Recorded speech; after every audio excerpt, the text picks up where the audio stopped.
All right, so I know what you guys are thinking. Why install a rear strut bar on a Tiburon when you're not even pushing that much power? Well, there's a few reasons. Number one, I hope that when this build is all said and done, I am pushing a little bit more power. Number two, I hope that this rear strut bar will help improve handling because we have one in the back and one in the front. And then number three, I got these for free.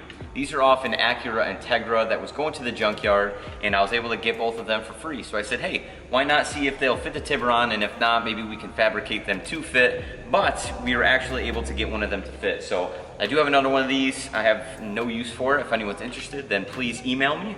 I will be more than happy to give it away for free. We took out the rear seats as well because I'm going to be doing a false floor in the near future. I never drive anyone in this car as far as passengers goes, and if I do, it's just my girlfriend who sits in the front seat, obviously. I love the look of the false floor. I think it looks super cool, and I guess a little weight reduction can't hurt. So we went ahead and got those out of there because I would like to get the dimensions down and start that process. So stay tuned for that video in the near future. To all the Tiburon owners that have been showing me love on my posts, you guys are amazing. Let's keep the Tiburon community alive and see if we can get some more people to show some love on the Tiburon platform. Thank you guys so much for watching. I'll see you guys in the next video.